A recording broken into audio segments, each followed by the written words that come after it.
announcements to get us started. First, please make sure your microphones are on mute so we don't hear all the paper shuffling and the sidebar conversations. We'd really appreciate that. Anybody that registered by around noon yesterday, I sent the slides to, and we are working on getting them posted online, so if you didn't get them, you will be able to go onto the VDH internal webpage under Office of Emergency Preparedness, and then click the training icon, and we'll have them posted there for you. We did send them out in a PDF, but we're going to work on getting them put up as a PowerPoint to the website as well. It was too large to send as a PowerPoint through email, so we had to do a PDF, but we will make them available to you as a PowerPoint. For questions, we should have time at the end to take questions. If you don't want to ask questions online, you can go ahead and send them to an inbox that we have set up called eprtraining@vdh.virginia.gov. That's eprtraining@vdh.virginia.gov. And I'll be monitoring that throughout the presentation. So if you do have questions, you can send them in that way. We are not doing sign-in sheets for everybody today. What you're going to need to do is go back into Train, into the course that you registered for, which is 108-6078, and then click the Take Evaluation button. And when you do that, you'll get the evaluation, and that'll mark that you completed and took the course. If you didn't register, you can still go in and register, and if you have problems, just email me afterwards. When you take the evaluation, then you'll get a certificate of participation. And for anybody that wants nursing contact hours, not nursing CEUs, but you can get nursing contact hours for participating in this training, but you'll need that certificate as your documentation, so make sure that you complete the evaluation to get your certificate. Lastly, I just want to thank the speakers for all their work putting the presentation together, and thank all of you for your participation today. And now I'm going to turn it over to Janine, who is going to do introductions and begin the presentation. Thank you. So good morning. I hope we've resolved our camera issues and you can see our heads now and not just our feet. If that is true, Jennifer, I can see you on the screen. If you could give us a thumbs up. Oh, excellent. So I'm glad that we have resolved that issue. I'm not exactly the technical guru of the world, so when I work with Polycom, it's a little confusing. As Susie mentioned, I did arrange to have nursing contact hours for this presentation and the initial presentation on shelter basics. You will need to print out the certificate for that. I had promised to send out the nurse manager's instructions on what you need to do, so if you are frantically searching your inbox, please know that as usual I'm a little behind, and that did not get sent out today, but I hope to get to it tonight when I finally stop traveling by plane, train, and automobile. So you do need the certificates. It looks like we'll be able to squeeze 1.5 contact hours for each presentation. In addition, for nursing staff, the board has approved nursing contact hours for all of you that completed the DMAS training as well. I've got to tally up the hours, but it looks like you can have 4 hours of contact hours for that. So that will help with your license renewal for your RN license. These are not CNUs. They will not count for your specialty license or your NP license. They're contact hours for nursing approved by the board. I hope that makes this a little bit more palatable in the training. This is an effort that started last year after Hurricane Florence, when we realized we did need to provide more training. This is our first effort in rolling this out. I think it's the first effort I've heard in 18 years that we've done training. So we do know that we're going to be tweaking the content. Our hope is to work with our 2 subject matter experts who have graciously agreed to work with us. As you'll hear from their bios in a minute, they are excellent in their field. They have a lot of experience. We're working on to make some modules to go even further in depth than we've gone today in our sheltering experience, particularly as we know that our nursing workforce across the Commonwealth, public health nursing workforce, is becoming smaller and smaller. So the likelihood that those of you who are even further from a disaster may need to respond to the coast gets higher and higher. So today with us we have Kathleen Eade Heberly. And she teaches at the Eleanor Wade Custer School of Nursing at Shenandoah University here in Winchester, Virginia, which is why we're broadcasting from Winchester. And prior to teaching at Shenandoah University, she taught at the University of North Carolina at Charlotte and worked as a critical care and emergency room nurse. She has been an active volunteer with the American Red Cross Disaster Health Services for 30 years. As a Red Cross disaster nurse, Kathleen responds to disasters throughout the United States and its territories. Kathleen has also volunteered with the Medical Reserve Corps for 13 years and currently serves on the Loudoun County Medical Reserve Corps Advisory Board. Kathleen has co-created disaster courses and designated experiential learning opportunities for nursing students. She has written and presented extensively on topics related to disasters and on strategies for integrating disaster education into the nursing curriculum. In addition, Kathleen also has a master's in public health nursing. And I can tell you that Shenandoah University is one of the few universities, in fact the only one I could find in the country, that has a mandated 3-credit disaster nursing course that is required of all their undergraduate nursing personnel. So they are experts in teaching on this subject. We don't exactly have a full semester to do a 3-credit course, so we're trying to condense what we can get into today. Also with us today is Janice Smith. And Janice Smith is currently Professor and Associate Dean for Student Affairs and Professor in the Eleanor Wade Custer School of Nursing at Shenandoah University here in Winchester as well. Dr. Smith's past clinical practice experience includes emergency department nursing. She has been a nurse educator for more than 30 years. In her role, she supports programs to enhance student experiences as they advance their education. Having taught many aspects of undergraduate and graduate nursing, her particular interest is that all nurses graduate with a foundation of knowledge in disaster nursing. She developed the first required 3-credit emergency preparedness and disaster nursing course in the undergraduate program in 2005. The School of Nursing received an Innovations in Professional Nursing Education Award by the American Association of Colleges of Nursing for this addition to their curriculum. She also developed a similar graduate level course. She and her colleague Kathleen were recently recognized with a Pacesetter Award at the annual 2018 Southern Regional Educational Board Nursing Council in Atlanta. In addition to teaching this topic, she participates with the American Red Cross and the Virginia Medical Reserve Corps. So we'd like to welcome both of you today. Thank you very much. Thank you so much. And I think we're ready to proceed with the slides. Wonderful. Yes. We'll get the slides up.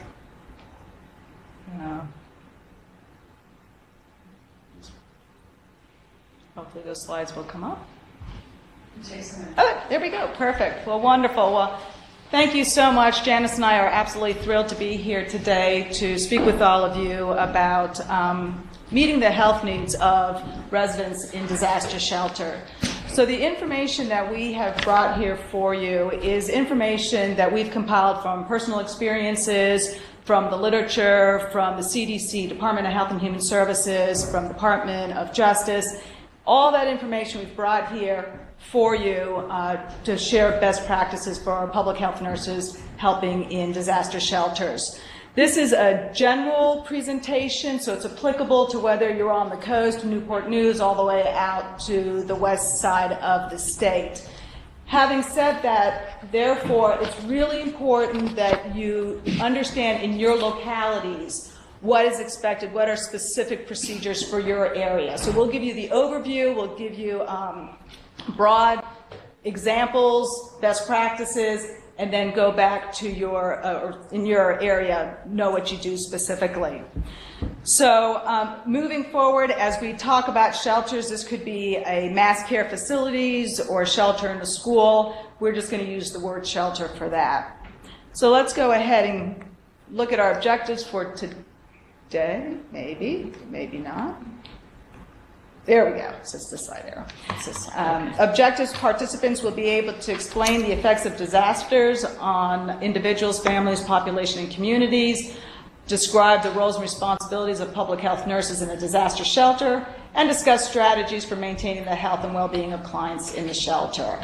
So I'm going to turn it over to Janice now for her to take over. So to start out, I think we all should reflect on our code of ethics for nurses and think about, our responsibility. It's one of the primary messages here is that nurses practice with compassion, respect for the inherent dignity, worth, and unique attributes of every person. So we treat all that come in. We take a non-discriminatory approach to care. When we are applying care to shelters, we may be backing up to our most basic nursing care skills and knowledge rather than those of our specialty or our critical care, although that knowledge is valuable in certain cases. Keeping residents safe in the shelter may become their temporary residence or home.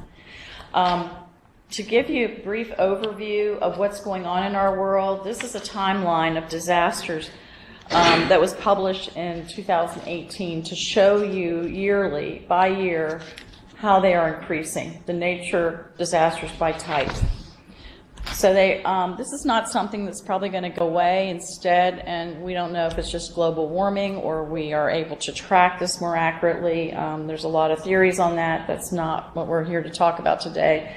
This is just natural disasters that are increasing in the United States in our country alone. And you can see it's increasing. It's still dipping a little bit, but they are continuing to happen. In 2018, we had many severe storms, some of them actually affecting the North Carolina, Virginia area.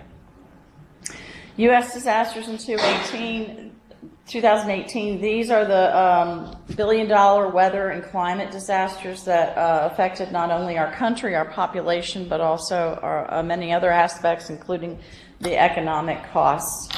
Again, it's something that we don't think about a lot. Even as individuals, we don't think of it can happen to us, but it does. And it does affect our profession. So, disasters, we have natural disasters, and we've talked a bit about that. Storms, hurricanes are on the increase, tornadoes. I was briefly seeing a water spout over the Everglades area just a week ago in Florida. A huge water spout. And one lady said, I'm here from Oklahoma, and I did not expect to see tornadoes over the water. So, some can be man-made as well, and they could be chemical. We could have a chemical spill on 81 is here near to Winchester. I tell students, Kathleen and I both tell students, that could shut down the university. We might have to evacuate if there were a chemical spill nearby. So we would have to shelter the students. We don't often think about that even as individuals, as nurses. This can predict what kind of shelters we would need and the clients that might enter those shelters. Biological could occur. Radiological, we have the Lake Anna nuclear power plant in the state of Virginia. Radiological, nuclear. Technological, we don't think about too much, but with everything technologically driven with computers, there are hackers out there that could actually shut down the system of computers in the United States, and people couldn't get their medications, for example, if CVS, Walgreens, any of their systems were hacked, it could affect our clients getting medications. Explosions, probably the reason we really started looking at disaster nursing, the biggest influence to us was 9/11, but also our regional location near Washington, D.C. It's anticipated that if something ever really happened in this area, Washington metropolitan area, it's very difficult for people to relocate north or south because of the waterways and the comprehensive nature and condensed population there, that they would probably likely come west. And war are man-made disasters, so those two we don't see in the United States but outside of the United States. So here's some examples. The one on the left I know is the I-10 over Lake Pontchartrain during Katrina. Tornadoes, we're seeing vast and more increased storms across the Midwest. We never thought, that's the earthquake in San Francisco off Oakland, and that bridge collapsed. Some of us that are older remember that, but we also had the 5.8 earthquake in Virginia that struck mainly out of Mineral, Virginia. Wildfires, we had the Paradise wildfire out in California. They can be fast moving depending on the wind, or they can be slow moving. Probably one of the most likely things we could be affected by is the floods. And then aftermaths of disasters. Nuclear accidents. There's been a movie on Chernobyl recently that's been quite interesting, but we do have a nuclear power plant in Virginia. Chemical leaks very easily could happen. If we aren't thinking about it, we might think about what kind of manufacturing businesses are around us. I know near Warren County, I think another company bought them out, but DuPont had a big paint center. There's an explosion that just occurred in Texas last night, Exxon gasoline. So you would either shelter in place or have to send individuals, families out to shelters, so have them set. The Deep Horizon explosion, that plane photographed there in the center was actually in Ashburn, Herndon area, a plane trying to get back to Dulles. So you can see how serious bridge collapses. There is some concern about our infrastructure and aviation accidents. Intentional man-made examples are the train bombings, Madrid. There was a subway bombing in London not a few years ago, the Pentagon and 9/11, we all know about that, and domestic terrorism, which occurred in Oklahoma City. Those are quite interesting to study, and we have a lot to learn from those disasters. Domestic terrorism is perpetuated by individuals or groups inspired by or associated with primarily U.S.-based movements that espouse extremism, ideologies, political, religious, social, racial, and environmental nature. And if you weren't aware, the event that happened in Oklahoma City was a form of domestic terrorism. And active shooter incidents are indeed part of that as well. International terrorism happens outside the United States and other nations, or it could be sponsored by another nation in our country. I mean, where people sent to our country to perpetuate it. So the Declaration of Disaster was a law that was set forth a number of years ago. I want to say, I don't remember, Kathleen, what year, but 1988, and that law sets the governor of the affected state requests for a presidential declaration of disaster to be made. It provides financial, physical assistance through the Federal Emergency Management Agency for the disaster relief. So the declaration of a disaster typically starts at the regional, state level before it goes to the federal government. The federal government agency for this is FEMA, as you guys all know, and that's part of the Department of Homeland Security. So just understanding how the system works is really important. There are times in advance where the federal government could be requested when they anticipate a huge disaster could hit, such as a huge hurricane. Our Virginia Department of Emergency Management is part of that, and I think it's important to know that they take priority before the federal government comes in. So Kathleen's going to take over here. Okay, thank you. So Janice has given us an idea of all the disasters that could affect us and thereby have to open up a shelter. When we're talking about responding to disasters, we have to think it's not just the response phase. There are things we need to be doing as public health nurses before that. Mitigation. So this is the disaster cycle you see in front of you. Mitigation is mitigating the effects of the disaster. How can this be done?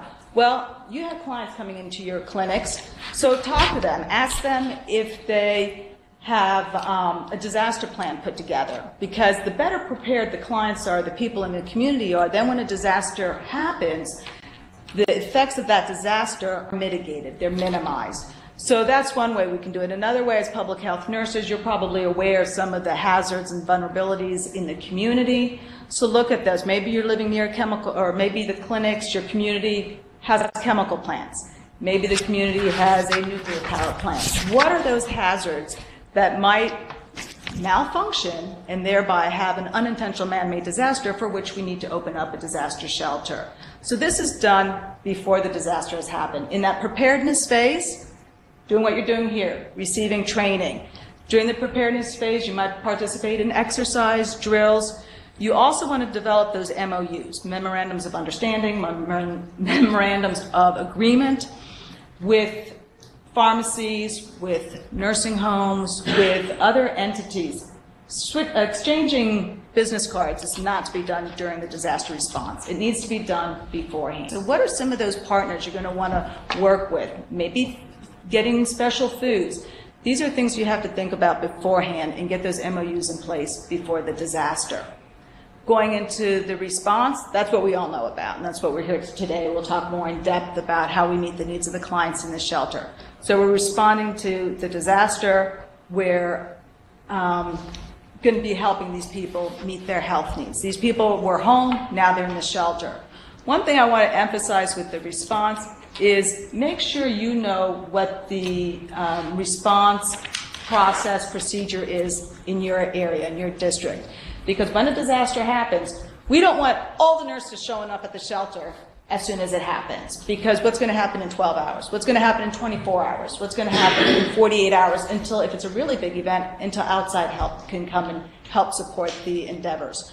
So know what the policy is, know what the procedure is in your localities, and be ready to help the client, the residents in our shelters. And then recovery, of course, how do we get the community back up and running, back to what it was before. All disasters begin and end at the local level. Again, all disasters begin and end at the local level, which means that you're going to be the first ones there. You know your community. If the disaster is very big, you're going to scale up. There might be more people coming in from the state, from other regions to come in and help.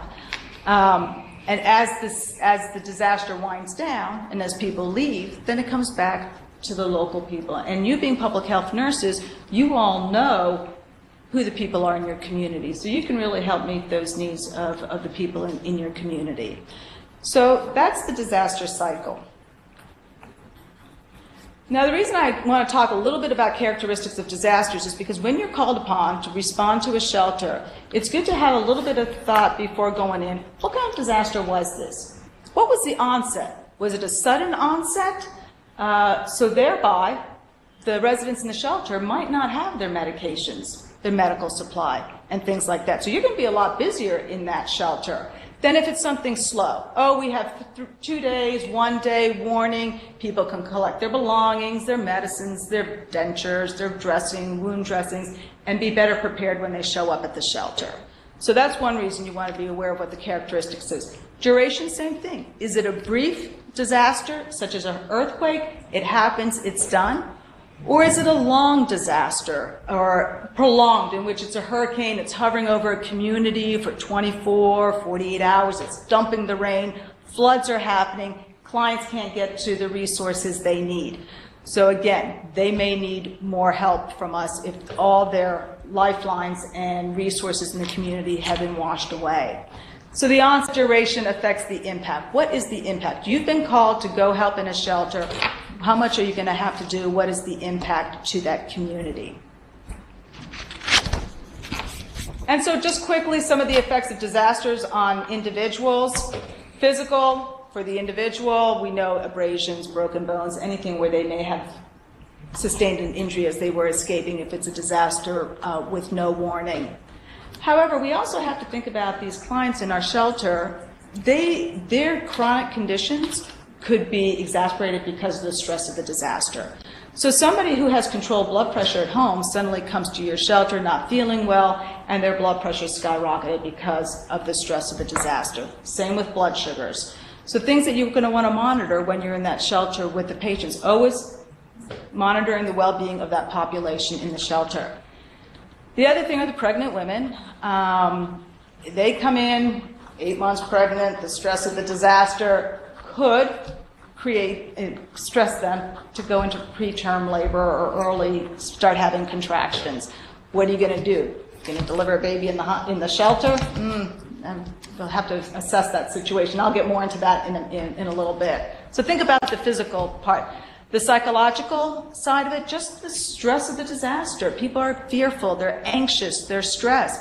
But also people who may have substance abuse disorder, and where are they going to go if they can't get their methadone? Or where can they go if they're not going to be able to access Alcoholics Anonymous or Narcotics Anonymous? How is that going to impact? And as I said, we're going to get into more detail with this. Spirituality, some people turn to their faith during a disaster. Others may get angry and turn away from their faith.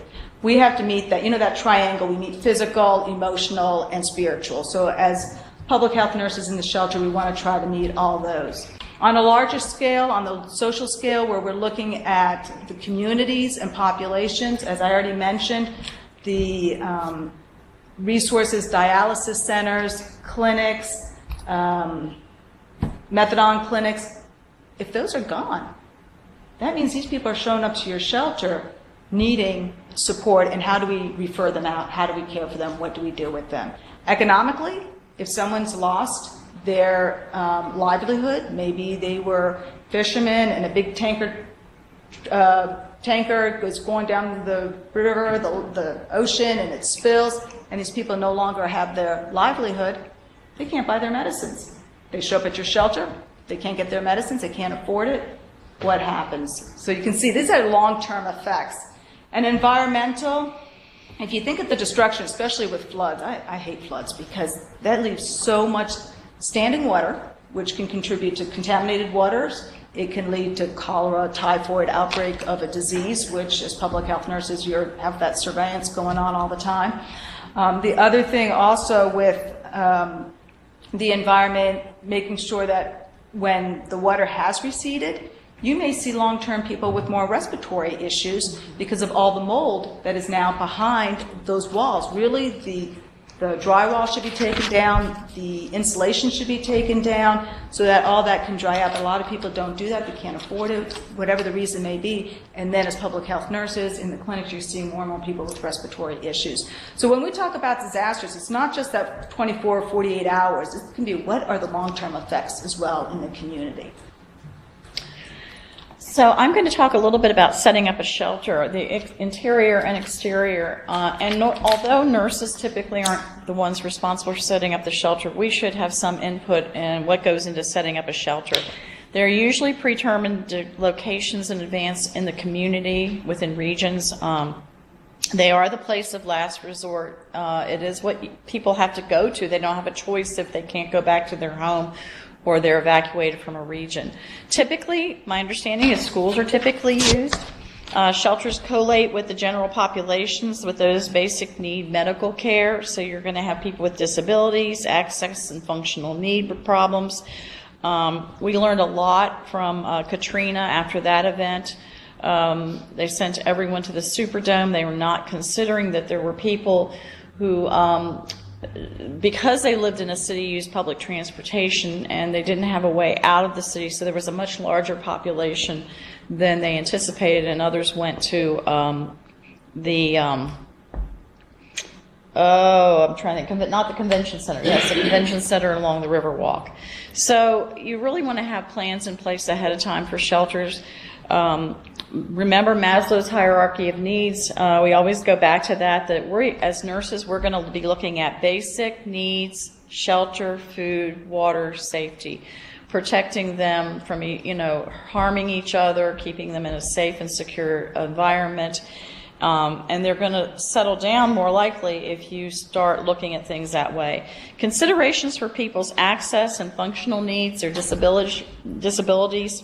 You must have good signing for directions and communication in place, where to go, what shelters are open, who can take pets, who can't take pets, where they are to park, lighting in the parking area in case it's at night. You want it to be a safe environment. You may need security to help you and police.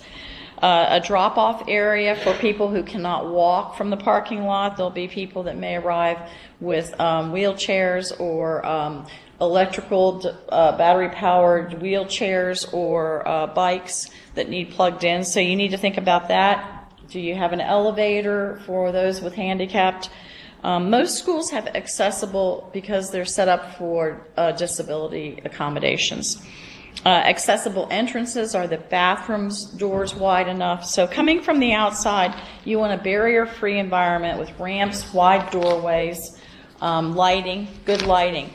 So setting up a shelter on the interior, you really have to think about where the bathrooms are when you're setting it up. And where, one of the things that recently we were in a workshop looking at where the large majority of power plugs are, electrical plugs, because with everyone having technological devices, iPads, smartphones, people are going to want, the general population is going to want to use those plug areas. So you want to keep some of those free as a healthcare provider to make sure that we can recharge those things. People that have oxygen compressors, people that have wheelchairs that will need recharge. So you want to keep an area for yourself and near the health area. So you want to think about on the inside, again, it's not an acute care setting. It's a community where we need to keep people safe and healthy and help them feel that way.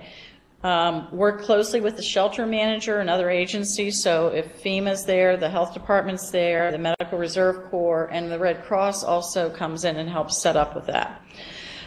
Signs, mealtime, lights out, no weapons. Consider that they could bring alcohol, they could bring drugs.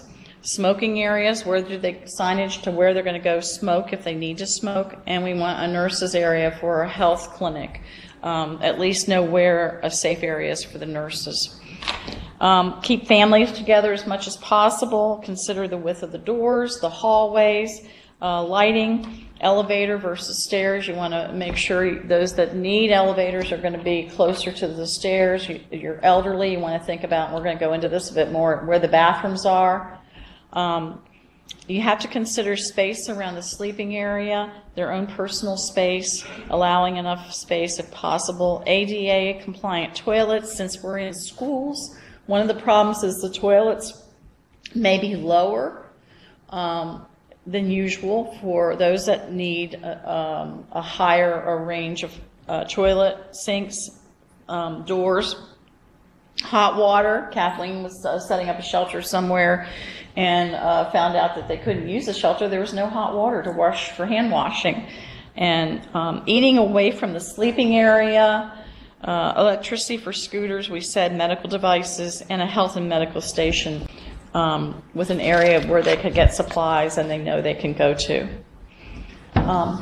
You were taken here? Yeah. So when we're thinking about a shelter, you may be in a situation like the picture here where you only have the gymnasium in which to set up your area. So as Janice said, you might have to be creative and find a corner in which you can put the nurse's station, if you will, make sure it's near the bathroom. Or if it's in a school, you may have the luxury of having other rooms that you can use as well. So let's go into a little more detail. So at the beginning, at the front of the let's say the school, we'll have registration. People will come in, they'll be registering into the shelter. Ideally, if you can have a public health nurse there, that's really good to help with that initial triage. Initial triage, essentially what you're asking is, do you have any immediate health needs right now? I can tell you from experience, they all say yes. So then you have to use your assessment skills and kind of figure out, all right, is it truly an emergency, or can they wait 6 to 8 hours by the time you finish processing everybody through? So registration, good to have a nurse, a public health nurse up there to do a little screening, a little triaging. Another public health nurse would be good to have nearby in the event that it is a true immediate emergency. Call that nurse over, and then they can call 911 if EMT's not there. But we're not holding up that line because we want that line to continue through. We also want everything to be ADA accessible. You see here in the picture, lower table to make sure that everybody can access and register. Keep in mind, we used to have special needs shelters and general population shelters. That doesn't exist anymore. Everybody's in one shelter, whether you have a disability or not, whether you have access or functional needs, everybody's in the one shelter. And there's forms, registration forms and samples in Annex H of the Virginia Department of Health doctrine. That there's some forms there you can look at.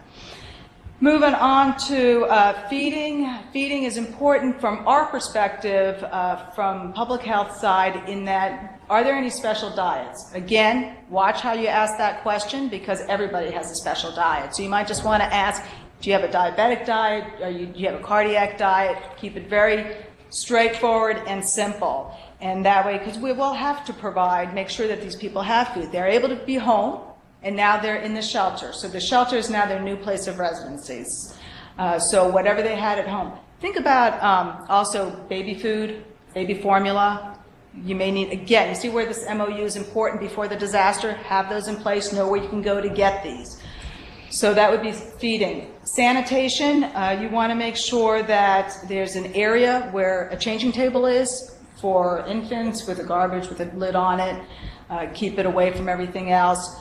Also, you want to make sure that there are hand sanitizers all over the place. I walk into the shelter, I do a quick look, I see how many hand sanitizers are there, and I buy twice as much. And I give it out like candy. Here, have hand sanitizer, have sanitizer. Because we can never have too much hand sanitizer. The other thing is, and this happened to me, I had a shelter manager say to me one time, oh, the toilets, he said to me, no, are you a nurse? And I said, yes, I'm a nurse. He said, oh, okay, here's the plunger. The toilet in the women's bathroom is clogged. I said, okay, you know, we're nurses. We do what we have to do. But I said, okay, not a problem. But why me? Well, it's sanitation. That's nursing, right? I said, all right, fine. So I went and unclogged the toilets. You never know what you're going to be asked to do. Sleeping area. Sleeping area, if possible, you know, you try to divide the gymnasium, because that's usually where we're sleeping, into maybe an area, single men, single women, families, if possible. Always, though, most important thing, keep the families intact. Don't be separating families. Keep them all in one place. Make sure that there's usually a cot, maybe blanket. But if, again, with a warning, if they know there's a warning, people might have brought their sleeping bags or blankets or pillows or anything like that. So there's usually one blanket there and a cot for the people in which to sleep. And we'll talk about things for special needs in a minute. Play area. You think, well, what's that got to do with nursing? Well, it does, because if we can occupy the children and give the parents a little bit of quiet time, of calm time, it would help them through this. Again, get that MOU ahead of time. Make agreements with Girl Scouts or churches or synagogues or whatever's in your local community to come in and volunteer their time to have that quiet area. We're looking out for the mental well-being of the family, of the children, have that play area for them. Quiet area, this could be for prayer, this could be for reflection, this could be for meditation, just where someone can step away from everything. Again, meeting that mental health need, the behavioral health needs of individuals. Counseling, the counselors, the behavioral health professionals will come in just like we're identifying a place where we want the health, the nurses. If we're in a school, hopefully we can use the nursing office. The counseling health behavioral health professionals will need their area. I recommend that when you show up at the shelter, you find out who the shelter manager is, because remember, during a disaster, you want to follow the incident and command structure. You want to make sure you go up the proper chain of commands when you're requesting something, when you need something. So you want to know who your shelter manager, who your supervisor is, who the shelter manager is, and also who's the health professional, the behavioral health professional who's there. You're going to be working really closely together to meet the needs of the clients. Something else we need to think about, clients are responsible for their own medications. They bring them just like they're at home. They take them when they need to take them, just like they do at home. However, if their medications need to be refrigerated or secured, maybe they're on Percocets or whatever they may be on, then that's where public health will come in. We can secure some of those medicines. Again, it's not our responsibility to go out and say, oh, it's time for you to take your medicine. They need to come to us and say, hey, I need to take my medicine. But we can keep them refrigerated and secured in a locked environment. If we're in a school and we can use the nurse's office, that's wonderful. That makes it a lot easier. When we think about environmental and health and safety, something as simple as heating and air conditioning. You know, some shelters I go to, there's absolutely no air conditioning, and it's the middle of the summer and it's hot. So what are we going to do? How are we going to keep people healthy? We want to make sure they're drinking their water. We want to make sure that we've got fans going, whatever it may be that we can do to help them stay cool. Also smoking, no smoking in shelters, so how are we going to designate an area outside the shelter where people can smoke? And then, of course, looking at food preparations. We're not food experts, but by all means, we definitely, as nurses, know that we don't leave things out for long periods of time in the heat. Quarantine isolation, that's right up your alley. We're looking at the health and well-being of the whole population in that shelter. So identify a room where you can quarantine or isolate someone. You're quarantining someone, may have been exposed to something, we're not sure yet, so let's put them in quarantine, or they present with signs and symptoms of something and put them in isolation away from the public, and then from there you'd have to determine what's the next step. Do we keep that person here? Do we make a referral out? Reunification is going to be really important also. Understand where the reunification, what it is. Is it going to be through a computer system that, like the Red Cross uses, Safe and Wellness? Is there something else that the state uses on reunifying families who might have been separated as they're trying to get to the shelters? The media, I put this in here because it is important, I think, as nurses, because we want to protect the confidentiality and the well-being of our residents there in the shelter. The media wants their story. They are going to come flying into that shelter as quickly as possible, but we have to remember the shelter is just people's homes. So we do not let them into the sleeping areas. So when you get there, make sure that a place has been identified for the media to come, because they want their story, and by all means they can get the story out. And some people want to talk to the media, so then that's their opportunity. They can go into a room and speak with the media. Not a problem at all. We just don't want the media coming into the sleeping areas, coming into where the clients are. Again, like I said, that's their home, so we've got to respect that.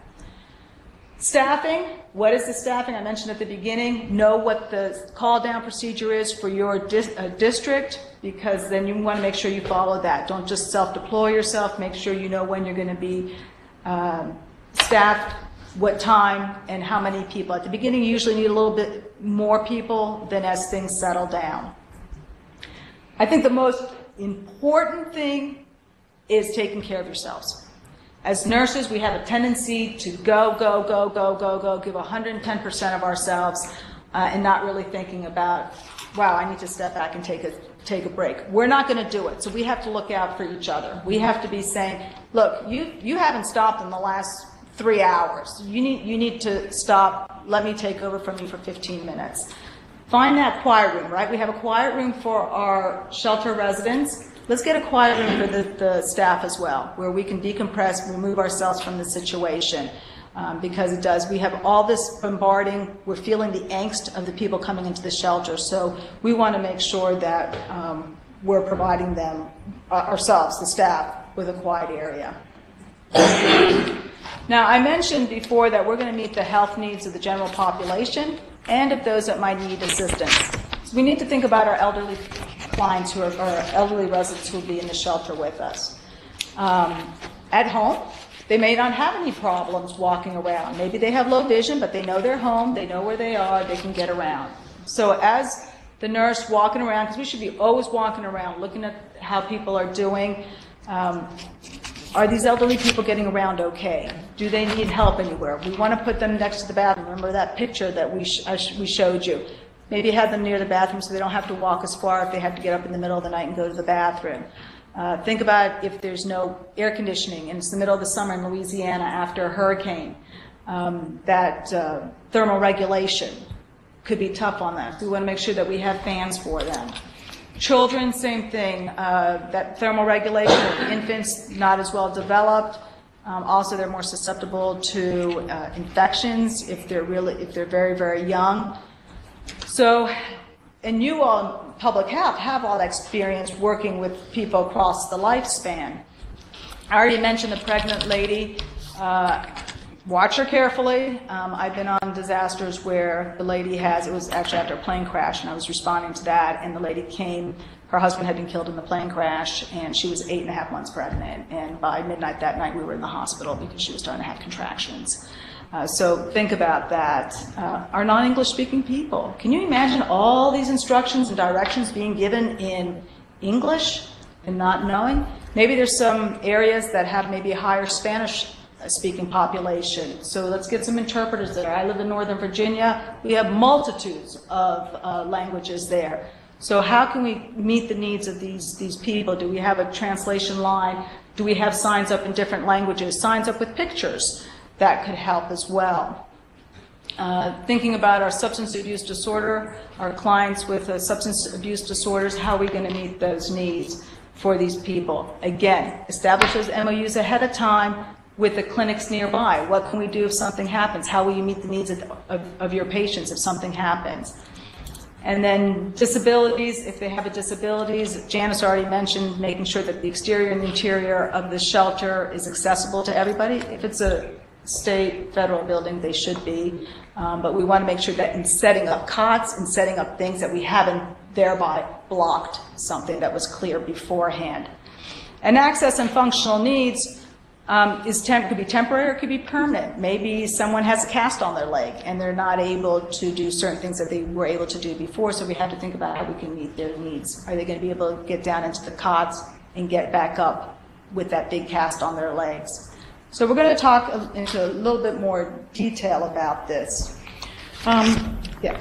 Two things I'd just like to mention.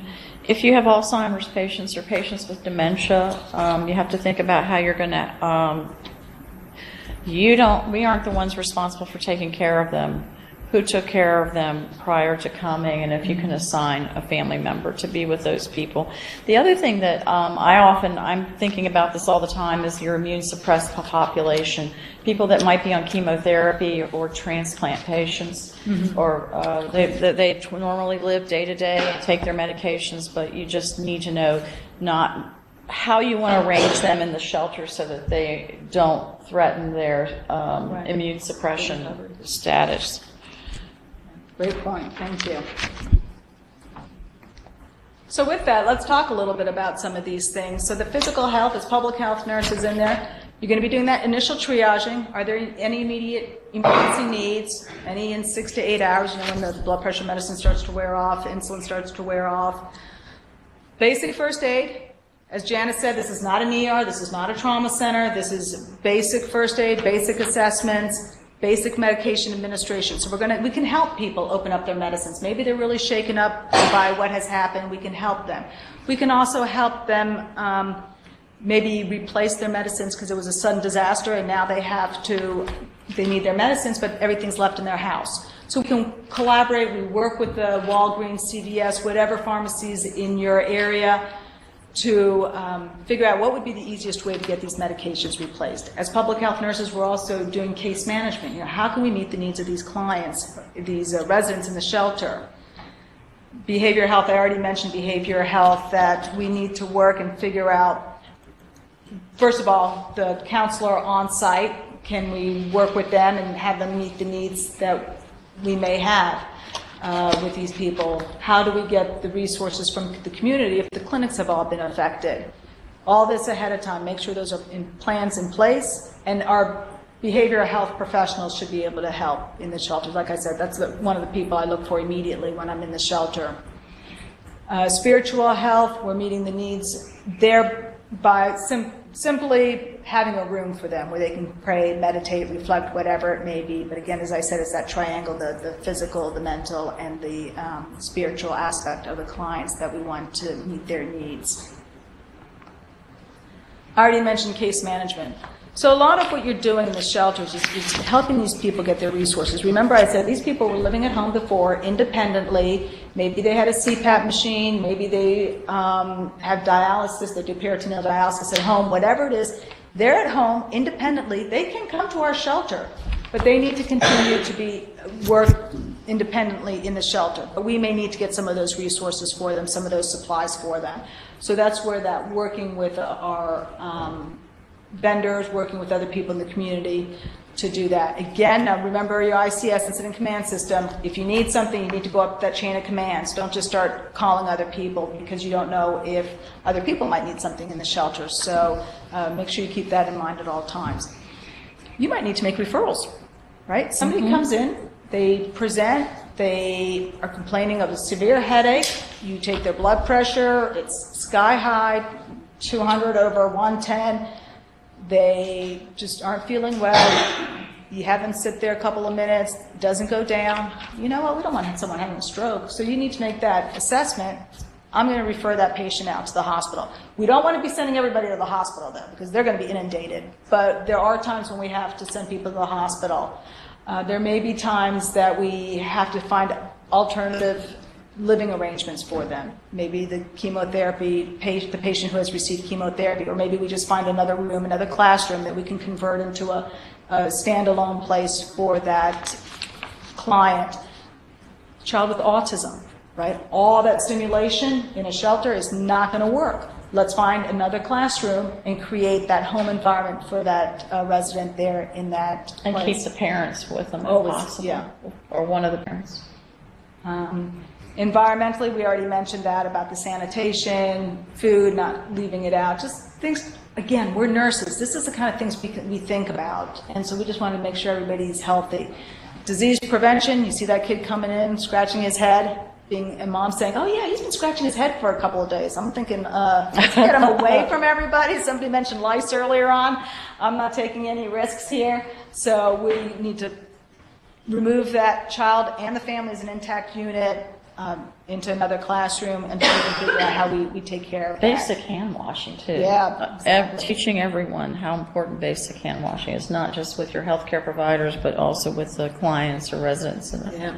And that's a great point. I mean, all the other people volunteering in that shelter also need to be reminded about hand washing. And then delegation of care, ultimately, if it's the shelter is being run by the health department, you might have other people come in and help you. We might have some volunteers from the Medical Reserve Corps who come to help. You may have nurses from the American Red Cross who come, from CERT, Community Emergency Response Team, who may come in. So at that point, as nurses, you'll make that decision as to delegating care for these other volunteers coming in to provide help where they can. So some resources that may help in meeting the needs of our individuals who require extra help. As I mentioned before, at home, these people have what they need, but maybe coming into the shelter, they don't. So per the Department of Health and Human Services, there's something called, an abbreviation called CMIS, Communication, Maintaining Health, Independent Services, and Support and Transportation. So we may need to figure out at home, somebody, let's say somebody is visually impaired, they get around the house fine. How can we communicate with them? What can we do to meet their needs in the shelter? What can we do if someone's deaf? We can put up signs if they're deaf and see, have them communicate that way. Maybe we get someone in with sign language. So how can we make sure we're communicating effectively with someone who has barriers with that? For maintaining health, it's mostly the ADLs. So when somebody comes into the shelter and they require assistance with ADLs, that caregiver should be with them. If it's a son, if it's a daughter, whoever it may be. Maybe they have outside help coming in. Maybe they have a home health agency coming in. Well, that home health agency should now be coming to the shelter because that's the client's new home now. Mm-hmm. Unfortunately, in my experience, that has not been the case. The home health agency, CNAs, care providers, they're going to go home and take care of their family, or they're like, oh, they're at the shelter, they're good to go, I don't have to go. Somebody's going to take care of them. Somebody's going to take care of them. And family members do that too. One particular experience, we had an older lady dropped off at the shelter, and then we asked where her family was. Notice.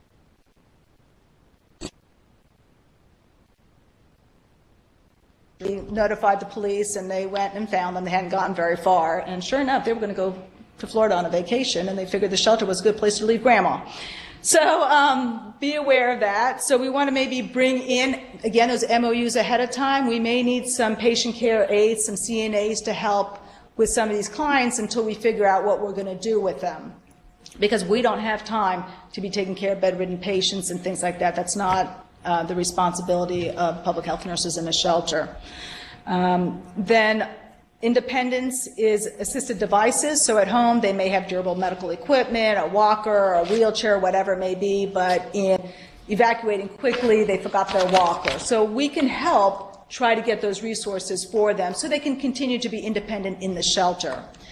And then services and support, I'm thinking about as I keep bringing up, the clinics for our clients with substance abuse disorders, support groups. What's going to happen if they're not there? How do we meet those needs? So we need to figure out with our behavioral health professionals how we can do that. And then transportation. If someone's on dialysis and the dialysis center is open, then how do we coordinate the transportation to the clinic, to the dialysis center, wherever it may be that they need to go. Along with that, we also think about for sorry, thanks. No, that's okay. That's okay. One thing I just wanted to say with transportation: if they had paratransit beforehand, is paratransit happening or is it not happening? All right, and just quickly, just some things as I've already mentioned: durable medical equipment. We want to help maybe replace with the consumable medical supplies. We may need to be getting personal care aides into the shelters. Service animals, always welcome. We don't turn them away. And we provide what we need to for that animal as well. So we're not turning them away. Emotional support animals are different. Now, service animals do not have special papers. They might have a vest. But unfortunately, you can buy off the internet service animal vests, and anybody can put that on their animal. So what you're going to need the certificates too. Yeah, I mean they can buy anything. So what you need to do is make sure that that service animal is with the person. And there are 2 questions that you can ask about the service animal. If someone comes in and they say this is a service animal and you don't see an obvious disability, 2 questions you may ask. The first question is the animal required because of a disability? Yes or no? That's all. And what work or task has the animal been trained to perform? And they'll let you know. You cannot say, I need the animal to show me that. We just have to take the word. If the animal is not under control, if the animal you feel is not a service animal, you can ask a service animal to leave. But if it's a true service animal, it will be under the control of the owner at all times. Diet, we already talked about looking out for the diet, and electricity, Janice mentioned, make sure there's electricity for the motorized scooters, for the CPAP machine, for all those good things. Okay, so there's a lot of general information we gave you. We thought we'd give you a couple of scenarios for specifics. We'll read the scenario, we'll give you a minute or something to think about it, and then we have some actions. They're not all the actions because that would just go on forever, but some things to think about after each scenario. Okay, you want to read the first? A shelter's been set up in a high school due to a Category 4 hurricane. In the shelter, a nurse finds an elderly client sitting on a chair near the registration desk by herself. The nurse asks the client if she has family with her, and the client responds that her son dropped her off. The client continues to explain that she lives with her son, who helps her care. What actions should be taken by the nurse? So, and since everybody's on mute, we can talk about these if anybody has questions afterwards. But just think for a minute or 2, or not even 30 seconds, what you might want to think about. And what are the priorities? Because you're going to be constantly prioritizing what to do first. Yeah. Mm-hmm. Okay. So with that. So you need to register the client immediately, assess the client in private, attempt to contact the son, determine the needs of the client, health, diet, etc., obtain needed resources, durable medical equipment, CMS, personal care assistant, contact the client's primary care provider, and if needed, refer to an alternative site. If the person is alone, there's sometimes you can find a volunteer in the clinic, in the shelter, or even a single adult that will stay with them if you solicit that for short term until you can handle these other things. Mm-hmm. Yep, good. And again, at the end, people can pose questions and we can get more into detail. We just want to give you an overview on some of these. Excuse me. So, scenario 2, a shelter has been set up in a high school due to a tornado. As a lady registered, the nurse overhears her say that her 5-year-old son has not been feeling well. She reports that he feels warm to the touch, has a cough and a runny nose, and recently developed a rash on his body. What are we going to do? So think about it for a couple of seconds. All right, remove the mother and child from the crowd. We don't know what this is. We don't know if it's measles or something. Yeah. This could be scarlatina. We don't know. We don't know. So go ahead. I spoke before about designating a room for isolation or quarantine. We can put them in there, keep the family intact. Apply masks to the child if we're suspecting measles or something like that. Do a quick assessment. And then we're going to have to refer the child to their primary care provider or to a clinic to get a diagnosis. And then depending on what that is, we make a decision on do they come back, do we have a place in which to put this child if he needs to be removed from the crowd, or will we have to identify another place in which to put this child. So the health and the well-being of the general population is really, really important. You going to add something? I'm wondering, too, in that history and that assessment, if you asked about their immunizations. Yeah. That would probably be at least to rule out the measles, thought of measles, especially since it's circulating lately. Yep, exactly. Scenario 3, due to a gas pipe explosion, a shelter has been set up in a recreation center for 100 people affected by the incident. A lady arrives at the center with her family and informs a nurse that she has cancer and received chemotherapy 2 days ago. What actions should be taken by the nurse?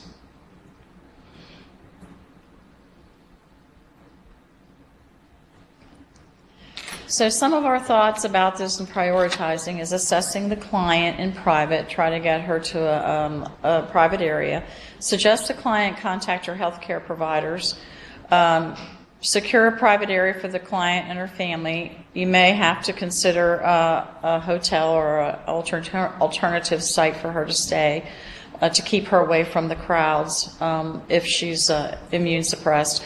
Ascertain transportation needs for treatment. So how many more treatments would she need, how often, if that is needed. Determine dietary needs and attend to the family's needs.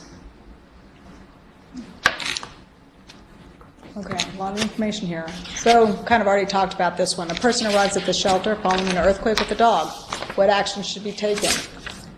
So, again, these are the two questions right here. The nurse can ask two questions. Is the animal required because of a disability? And this is coming out of DOJ, Department of Justice, and the ADA. What work or task has the animal been trained to perform? So if they say no, this animal is not required because of a disability, but he helps me emotionally, especially after Katrina, most shelters now have a pet shelter set up next to them, next to the human shelter, because a lot of people will not leave if their pet cannot go with them. And I've seen this on numerous disasters. Cold weather, hot weather, people are sitting in their cars with their pets because they don't want to put their dogs or their cat, whatever it may be, just leave them. So we have now pet shelters. There is a process. You get a band, just like you would for a child at the hospital, a newborn. The parents get the band. The parent of the pet gets a band, and you can go see the pet whenever you want. And animals are so important during the disaster. You know, they help people stay calm. They provide that emotional support. So there have been situations then where you had the pet shelter and the human shelter. So we would co-locate the two together. And then ask if the client has any immediate health needs. They've shown up with their service animal. We want to make sure that the service animal needs the resources that he has, such as the dog food, and then meet the health needs of the client. The client was living at home by himself before. He's used to this with the service from the animal. Hopefully the person will be fine in the shelter. So scenario 5, from the following the release of chemicals from a malfunctioning factory chimney, a community is evacuated, a shelter is open, and a client weighing 500 pounds tells the nurse that he is concerned about the sleeping arrangements. What action should be taken by the nurse?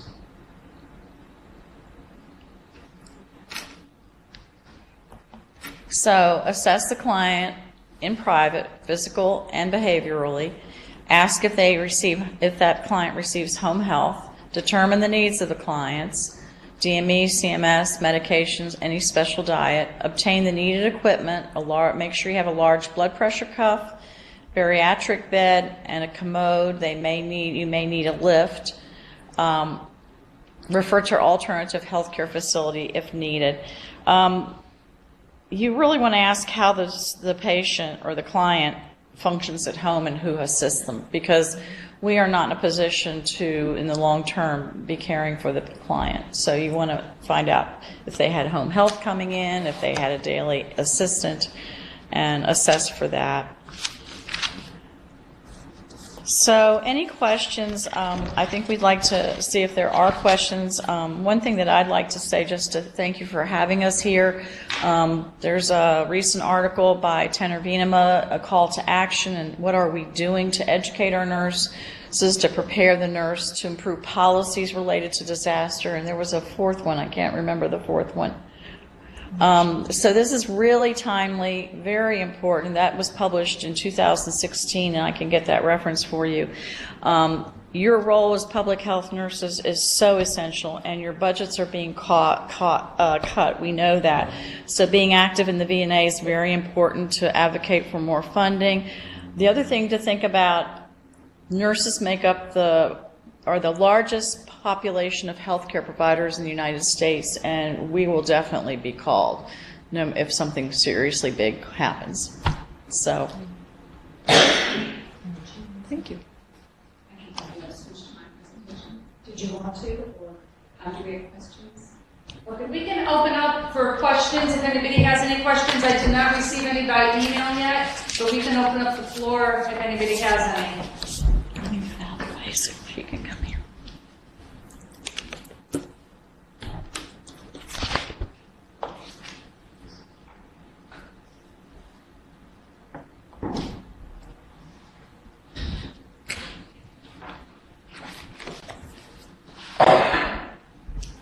Okay. So if we don't, Janine has.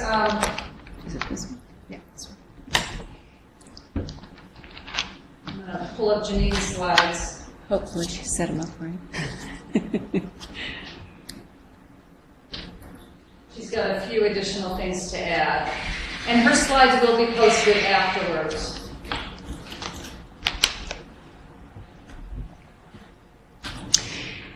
So I'd like to just talk a little bit about some of the efforts in conjunction with this training that we're working on in the department.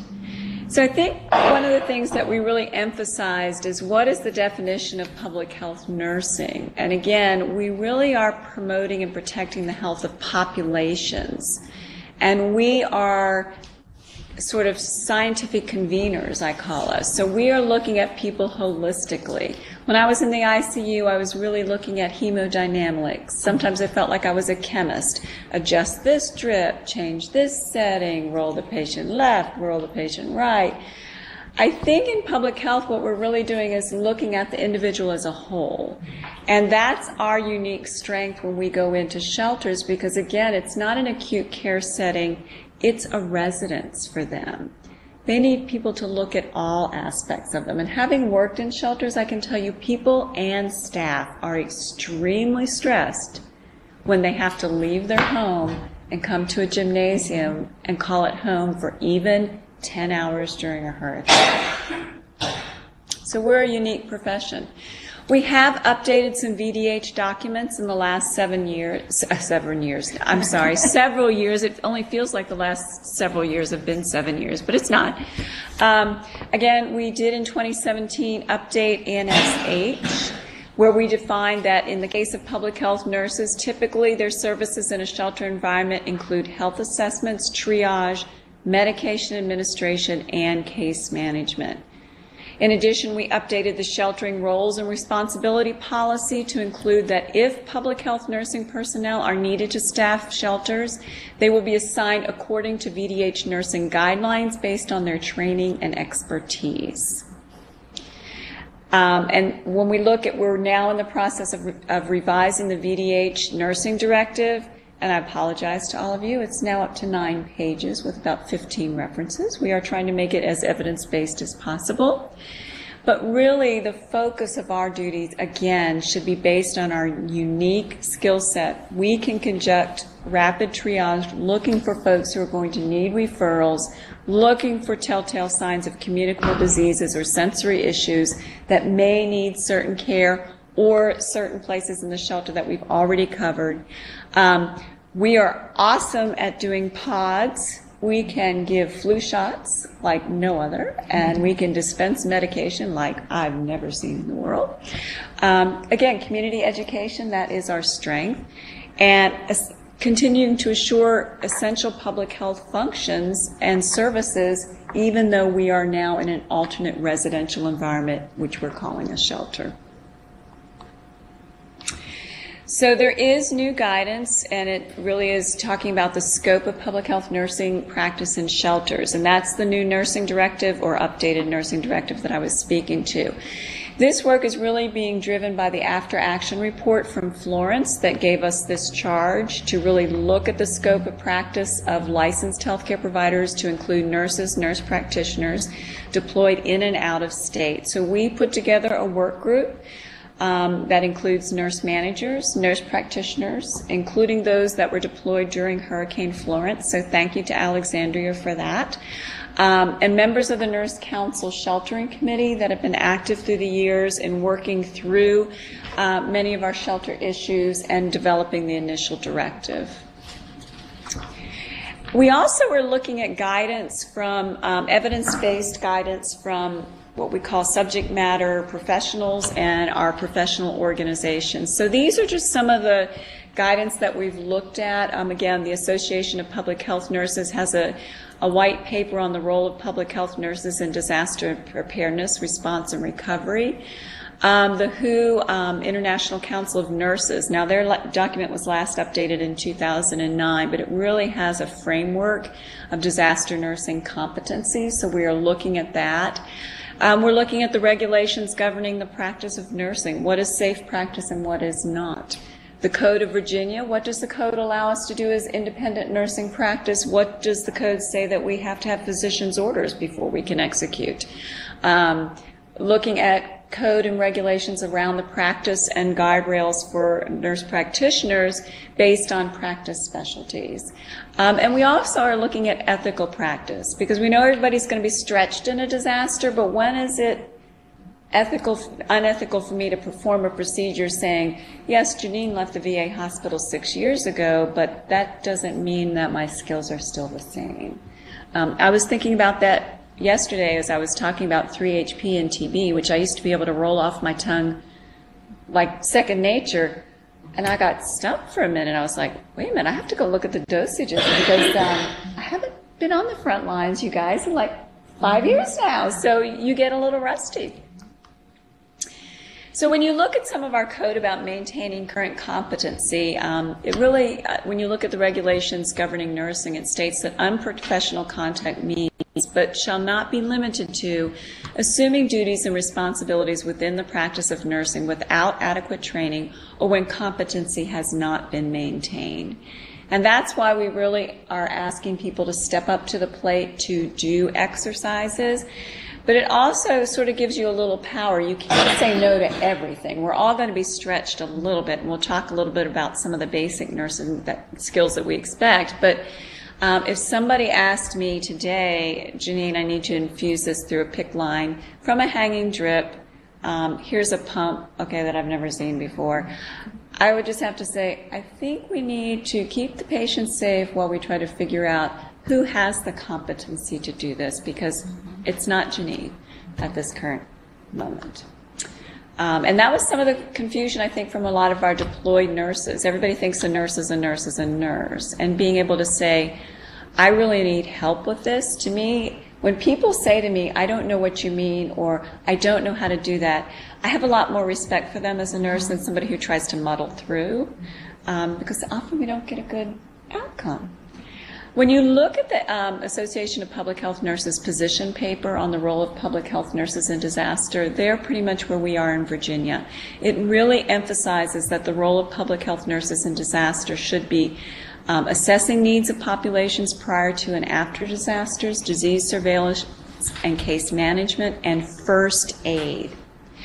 The position paper also very strongly affirms that public health nurses should not be viewed as acute care, i.e. hospital replacements or first responders extenders. Public health nurses in the literature are often referred to as first receivers, not first responders. First responders will triage sort of at the scene if it's an imminent, like a pipeline explosion or building collapse, or cording off a neighborhood because I don't know what happened. But the people who are really the casualties have been gone through the first responders. They're sent to the hospital. What we get are the folks that are okay on the outside, physically shaken, traumatized, but we're receiving that population into what will temporarily be their new home. When you look at ethical decision making, I really look to the ANA. The American Public Health Nurses Association does have some ethical positions as well, but it's really the ANA gives us the power to raise concerns regarding any patient assignment that puts patients or themselves at risk for harm. Again, we're going to do everything in our power to keep that patient safe. If I don't know how to deal with that line, if I can at least make sure that it's not going to snag on anything, that it's got a dressing over, if there's any leakage, that I'm making efforts to try to get that person to the appropriate place in care. And often the person who is ambulatory can say, the nurse came yesterday and changed this dressing. It's fine for the next 48 hours. She went ahead and flushed the line. We're good. I just need to be able to have this pair of hemostats that if it accidentally gets pulled out, we can, close it. Or I just need to be in an area where it can stay coiled. So again, you're looking at, I'm not going to flush a PICC line, but maybe I can keep that person safe till I can find somebody the next time this PICC line needs to be flushed. So all that being said, yes, you can say, I'm not sure I know how to deal with that. That doesn't mean you can say, I'm not going to come and serve. Again, that's the importance of knowing your limitations, of being prepared yourself physically, mentally, spiritually, to go into the shelter. So when I was preparing this presentation, it made me check my go bag, and all the food I have in it is expired. So even I need to go back and check and make sure I'm prepared to go somewhere. Again, when you look at what we can do, and again, I put draft on here because this is draft language from the nursing directive that is under construction at the moment. We're looking at triage and looking at who can do the triage. We can't, as registered nurses, delegate triage to an unlicensed individual, and then there's further language about using LPNs. So the preference is to really use an RN for triage, and we cannot delegate that to unlicensed personnel. I know we dealt with this when we talked our way through our STI clinics, but this will be part of the directive as well. These are two of our lovely nurses in Virginia Beach from, I can't remember which disaster this was, but it was recent, within the last couple of years. What we're looking at for certified first aid for nurses is we are going to require, and it's in Annex H, current certification in adult pediatric CPR and AED. So basically BLS certification, not any advanced certifications. That's beyond our scope of practice. Care of acute wounds, which will also be in this policy. Really, the care of chronic wounds is beyond our scope. Chronic wounds require multiple different types of therapies and procedures. No longer are we throwing a wet to dry dressing in any chronic wound, since we know that every time you pull out that wet to dry dressing, you just debrided it, and now we have destroyed healthy tissue. So it's not as simple as it used to be. We're using colloidal dressings. A client may even bring their own wound care supplies with them, saying, I know to replace this dressing with this cream. This is how I do it. I do this at home. I go into the doctor's office or my specialty center once a month. Then your role is, where can you find a place for that client to be able to have privacy, to care for that wound on their own? Sometimes this is a 6 to 12-month healing process. Of course, this is not, they may think nothing of, and I did see this when I worked one shelter, ripping off that dressing, taking care of it on their own, sticking it, where everybody else around them is totally grossed out. So these are kind of the things that we can think about. Diabetic emergencies, in-depth diabetic care is beyond our scope. even the pumps now and the sensors used. I was a school nurse 10 years ago and was used to dealing with carb counting and pumps, but the new pumps are so sophisticated, the pens are so sophisticated with their lockouts.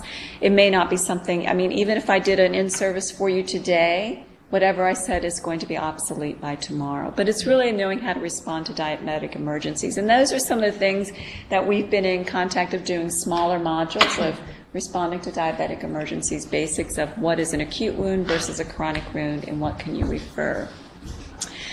Chest pain, we do have the VDH policy on responding to chest pain, giving aspirin in the case of chest pain. That is applicable actually to all VDH personnel. So even a lay person to anybody 16 years of older per that policy can administer the baby aspirin to someone having chest pain, of course, while we're calling 911. Naloxone, we do have the statewide standing order for naloxone. There will be some guidance in that nursing directive about providing nurses who have received Revive training or other training have not naloxone dispensed to them so that they could deliver it to individual clients in shelters.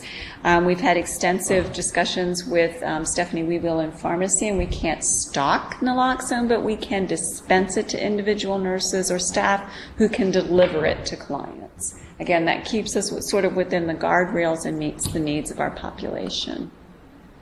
MRC. MRC typically will assist public health nursing staff in shelters and will function in the same roles and responsibilities of VDH public health nursing staff. You are our extenders. However, in Annex H, we do recognize that health districts need to identify nursing staff who can perform at a higher level within their current personnel pool, which could include medical reserve members and contract agencies. That Annex H also says that shelter duties must be predetermined and indicated with each district's mass care annex. The competencies of each nurse assigned to mass care facilities must be determined and aligned to that assignment before the disaster. Nurse practitioner practice has been a huge issue. Remember that our nurse practitioners are restricted to practicing within the scope of training recognized by their certifying boards. We have quite a few nurse midwives in our agency and women's health practitioners. So their practice is restricted to what their certifying board recognizes as the patient population that they can care for. That may not be what we have in our shelters. So we need to remember that we can't expect our women's health nurse practitioners to be experts in caring for 70-year-old congestive heart failure patients. And that should not be the expectation. In addition, we do have some new regulation that passed this year on independent practice for nurse practitioners. Of course, that will never apply to nurse midwives, nor will it apply to nurse anesthetists, although we typically don't employ nurse anesthetists because we do not intentionally put people to sleep in health departments. It may happen occasionally, but we don't want that to happen. But again, all nurse practitioners do hold a current RN license in Virginia or a compact state. So therefore, even if we don't need their specialty area of practice, they can revert to RN practice in shelters if needed. For EMAC missions, there will be guidance in there. Remember that participation in EMAC is voluntary. The specific skills and abilities requested will be in that requisition A that our agency receives. And so we need to carefully review staff, supervisors together to see if of what they're requesting, we have the skill set to perform. Again, a lot of times you may be asked when you arrive, you thought you were doing triage, first aid, and basic shelter, and there's a mix-up because disasters by their very nature are confusing, and they thought you were coming in to help with their ICU population with their chronic trachs and vents over here. So you do need to be able to know, this is my Rec A, this is where I'm going, this is what I'm supposed to be doing. Again, we need experienced public health nurses to go, so typically we don't deploy nurses on probation to an EMAC response. We need them to have their feet on the ground and understand the process here and feel comfortable in those roles. If they're only requesting public health nurses in the EMAC request and a nurse practitioner wants to go, they can, but do know their role will be as a registered nurse. There's also complexities with practicing across state lines. Again, we spoke a little bit about self-care and resilience. All nurses should know who their EAP contact person is. And again, practice self-care beforehand. Know where you're getting into. Have your emergency plan. Again, we talked about rest and knowing that we really want to work shifts that are no longer than 12 hours as much as possible, because we know that error rates increase when you go over that 12-hour shift. Again, training, this is the beginning for us, providing it to you, but do know in the event that somebody comes on board tomorrow and something happens the day after, we may have to do some just-in-time training and try to pair that person with an experienced public health nursing person as well. We've done BLS for our staff in central office, hoping to increase our depth for our nurses that are working in central office. Janelle Anthony was one of our first who volunteered. So thank her when you see her in central office to go ahead and backfill into some districts or to help in shelters if needed, since she came from a district. Those are references, and I believe we have Dr. Jabari on the line or on Polycom. I'm not sure which. Dr. Jabari? Hi. Good morning. Hang on, we're good. We almost got you. Hold on. Can you hear me? You're on. Yes. Awesome. Thank you. Well, I know it's the top of the hour, and I really wanted to make sure our staff have an opportunity to ask questions. But given the limited time, I just want to make sure we thank our speakers. Thank you, Janine. Thank you, Susie, and the rest of the OEP team. I've been in public health for 15 years professionally, starting from emergency preparedness, as many of you know, in response to Hurricane Katrina as a public health resident. And emergency preparedness has been a passion. Today's presentation was one of the best I've ever heard.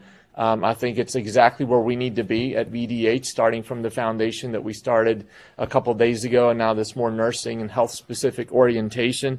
I love the broad-based approach that we took at the beginning. So we often think about shelters in response to hurricanes, but in our world today with so many unknowns and so many other risks, I think it's important to think about that. And from a planning perspective, we often have some lead time with hurricanes, perhaps not a lot, a day, 2 days, but in Florence, as many of us knew, there was some time to prepare. And in some of the no-notice events, that's where this type of planning becomes so important, because you don't necessarily have the time to figure out the partners, as you said, to exchange the cards, to see if you have all your supplies. So I just want to kind of piggyback on a couple comments made throughout the presentation with regards to the disaster cycle. The more prepared we are today, the better we'll be able to respond. So I hope all the districts out there are taking some of the direct lessons learned. And I think one of the things that was very unique in this presentation, the shelter setup.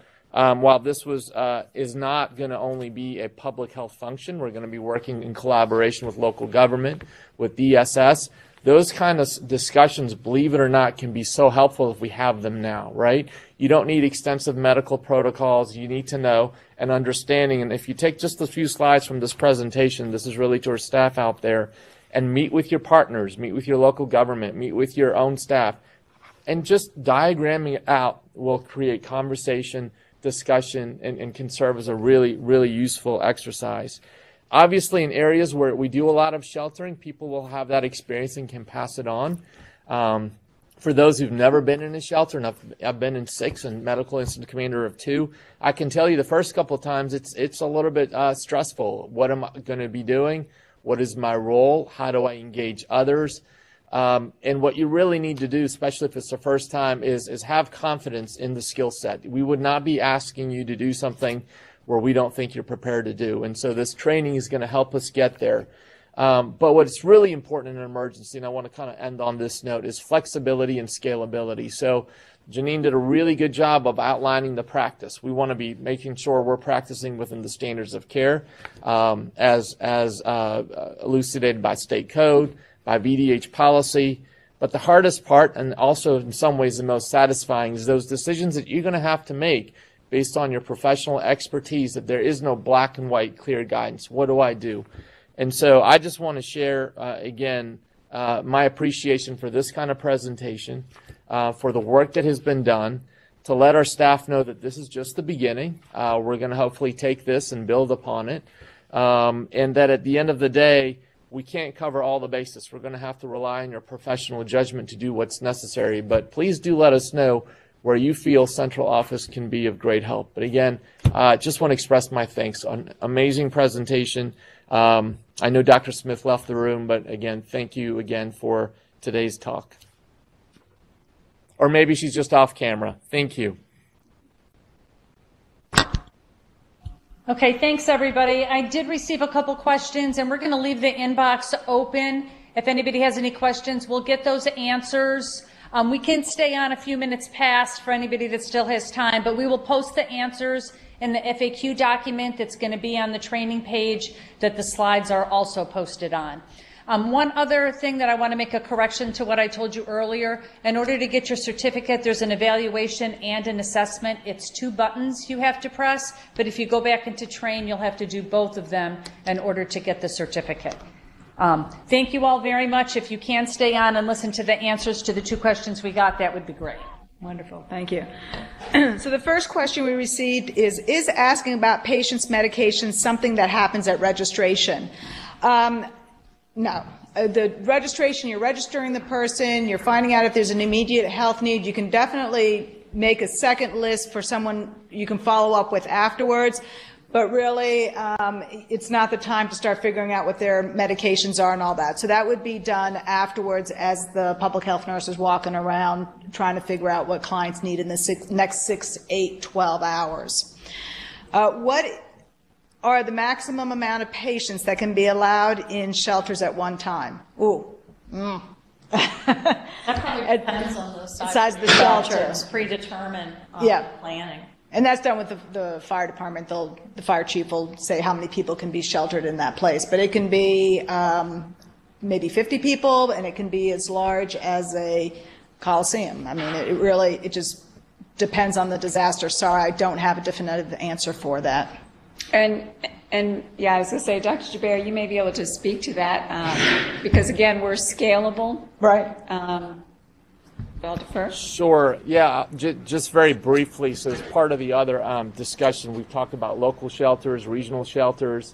Some of the other planning that the states have done is that they are ready to accept DMAT teams, to accept federal assets to come and take over a potential shelter that is more medically oriented than a general shelter. And so for what we call those shelters, federal medical stations, they have very specific requirements of how many square feet each patient needs to have and are definitely a lot more strict than some of our local government agencies. So I would say we need to defer those kinds of questions to the people who are actually in charge of the facility. So that's a conversation between DSS, who's in charge of mass care, and then the facility. If it's a school, it's the school gym, it's the county. If it's a university, it's those people who will tell us in partnership with emergency management what the maximum number of individuals are.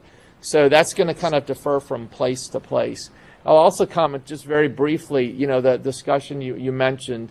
Again, I was just a resident in Hurricane Katrina, but when people lined up outside the Superdome with a no-notice event, and there were hundreds of people out, the New Orleans City Health Department had brought 5-6-page kind of triage questions, medications, past medical histories, and within 10 minutes that was out the window, and everybody got an index card, red, yellow, green, red referral to the hospital, yellow medical needs, green go to the general shelter. So again, this is where that scalability and flexibility comes. If it's a slow trickle, like when we were in Colonial Heights with a few of our colleagues in Chesterfield Health District, we had 5 people come in the span of 2 hours. We're able to do everything kind of out there.